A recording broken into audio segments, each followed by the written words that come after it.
नमस्कार, मैं हिमांशु मिश्रा और आप देख रहे हैं न्यूज 24।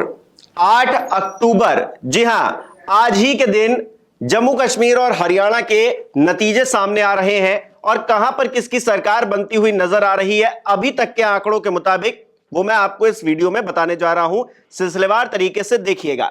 सबसे पहले बात करते हैं हरियाणा का, जहां पर फाइनल रुझान जो कहते हैं वो ये कहते हैं कि भारतीय जनता पार्टी की सरकार एक बार फिर से हरियाणा में बनने जा रही है। यहां पर हैट्रिक लगाने जा रही है भारतीय जनता पार्टी सरकार बनाने के मामले में।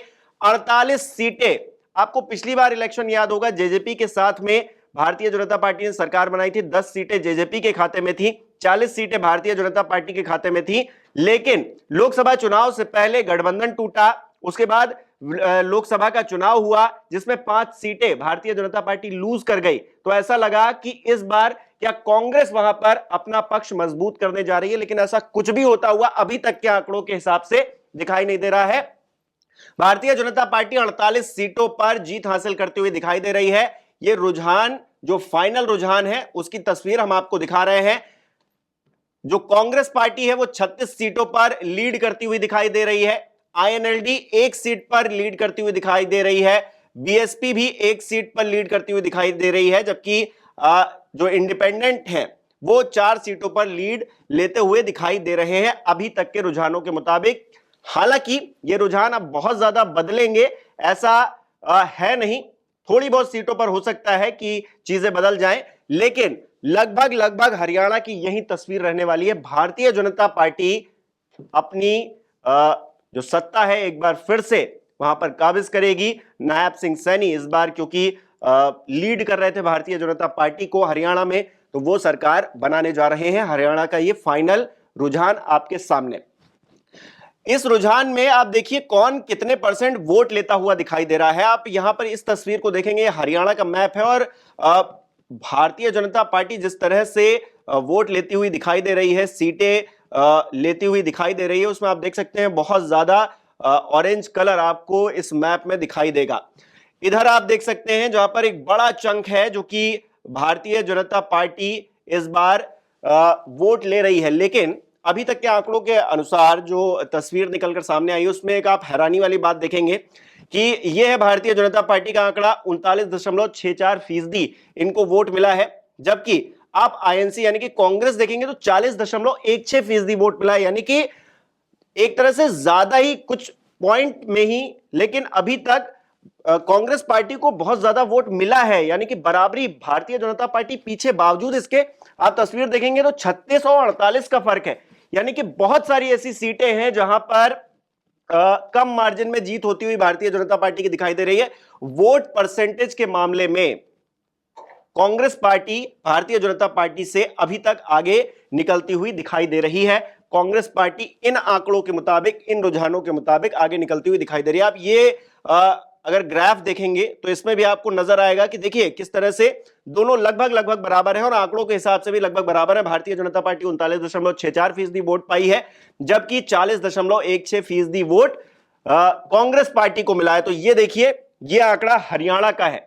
इसके अलावा अगर मैं अगली बात करूं जम्मू कश्मीर की, तो वहां का फाइनल रुझान क्या कहता है। वहां पर तो जो कांग्रेस गठबंधन था, नेशनल कॉन्फ्रेंस के साथ मिलकर वो चुनाव लड़ रहे थे, उसने एक तरह से क्लीन स्वीप कर दिया। ये देखिए आंकड़े क्या कहते हैं। जेकेएन यानी कि जम्मू कश्मीर नेशनल कॉन्फ्रेंस 43 सीटों पर बढ़त बनाए हुए है। 1 सीट उसने जीत भी ली है। ये अभी तक के जो वेबसाइट पे आंकड़े हैं इलेक्शन कमीशन के, वो हम आपको दिखा रहे हैं। 43 सीटों पर लीड करती हुई भारतीय जेएनके, माफ कीजिएगा, जेकेएन जम्मू कश्मीर नेशनल कॉन्फ्रेंस, जो कि 42 सीटों पर लीड कर रही है। इसके बाद अगर देखेंगे तो भारतीय जनता पार्टी का नंबर आता है 27 सीटों पर, भारतीय जनता पार्टी आगे है। कांग्रेस का नंबर देखें तो 8 सीटों पर वो आगे है। जेके पीडीपी, जम्मू कश्मीर पीडीपी जो पार्टी है महबूबा मुफ्ती की, 2 सीटों पर लीड लिए हुए है। जेपीसी 1 सीट पर और इंडिपेंडेंट ये 7 सीटों पर आगे निकलते हुए दिखाई दे रहे हैं। तो ये भी अपने आप में एक बड़ा आंकड़ा जो कि दिखा रहा है जम्मू कश्मीर की तस्वीर। उस तस्वीर में नेशनल कॉन्फ्रेंस, कांग्रेस गठबंधन सबसे आगे निकलता हुआ दिखाई दे रहा है। एक तरह से बहुमत का आंकड़ा वो पार कर चुका है। अगर 43 सीटें इनकी और कांग्रेस की देखेंगे तो 51 सीटें लगभग पहुंच जाती हैं और कुछ और लोग भी हैं, वो भी क्या कमाल करके दिखा पाते हैं, ये भी देखना दिलचस्प रहेगा। तो कुल मिलाकर ये तस्वीर दिखाती है कि जम्मू कश्मीर में 10 साल बाद इलेक्शन हुए और उसके बाद जब इलेक्शन हो रहे हैं तो फिर नेशनल कॉन्फ्रेंस सबसे बड़ी पार्टी बनकर उभर रही है। अब देखिए मैप भी देख लीजिए और ये परसेंटेज वाइज किसको कितना वोट मिल रहा है ये भी आप देख सकते हैं। आईएनसी यानी कि कांग्रेस पार्टी 12% वोट लेते हुए दिखाई दे रही है, जबकि सीपीआईएम 0.30%, बीएसपी 1.08%, बीजेपी 26% वोट लगभग अभी तक लेती हुई दिखाई दे रही है इस पूरे आंकड़े में, जो कि हम आपको लगातार दिखा रहे हैं।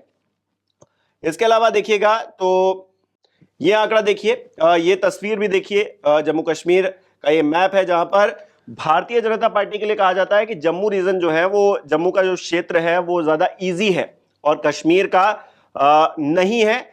कुछ वैसा ही दिखाई भी दे रहा है क्योंकि ये ऑरेंज जो आप देख रहे हैं वो सब जम्मू का हिस्सा है, जम्मू क्षेत्र का हिस्सा है जहां पर भारतीय जनता पार्टी ने जीत हासिल कर रही है, वहां पर लीड लिए हुए है। जबकि ऊपर के हिस्से पे आप देखेंगे तो ये जो रेड हिस्सा है इसको आप देखेंगे तो वो कहीं ना कहीं नेशनल कॉन्फ्रेंस को दर्शा रहा है, उनकी 43 सीटों को दर्शा रहा है। तो ये आंकड़ा ओवरऑल जम्मू कश्मीर का, और इससे पहले मैंने आपको दिखाया हरियाणा का। तो कुल मिलाकर दोनों ही राज्यों में अगर तस्वीर देखी जाए तो 1-1 से टाई होता हुआ मैच नजर आ रहा है, क्योंकि एक राज्य में भारतीय जनता पार्टी आगे निकली है सीटों के मामले में, जबकि जम्मू कश्मीर में जो इंडिया गठबंधन है, कांग्रेस पार्टी है, नेशनल कॉन्फ्रेंस है, ये आगे निकलते हुए नजर आ रहे हैं। तो अभी तक के आंकड़ों के मुताबिक तो ये तस्वीर साफ है कहां किसकी सरकार है। मैंने आपको बताया, आप इन आंकड़ों को कैसे देख रहे हैं। और हरियाणा में खास तौर पर जो कांटे की टक्कर है, मैंने बताया परसेंट वाइज 39% एक तरफ है भारतीय जनता पार्टी को वोट मिले हैं, जबकि 40% कांग्रेस पार्टी को मिले। तो एक तरह से हवा तो थी, लेकिन वो हवा कहीं ना कहीं सीटों में कन्वर्ट नहीं हो पाई। आप इसे कैसे देखते हैं हमें कमेंट करके जरूर बताइए। अभी तक के आंकड़ों के मुताबिक मैंने आपको सारी जानकारी दी है। नमस्कार, मैं हूं मानक गुप्ता। अगर आपको हमारा ये वीडियो पसंद आया हो तो इसे लाइक और शेयर जरूर करें, और हां, हमें सब्सक्राइब और फॉलो करना ना भूलें ताकि आप देश और दुनिया की कोई खबर मिस ना करें। तो जुड़े रहिए हमारे साथ और देखते रहिए न्यूज़ 24।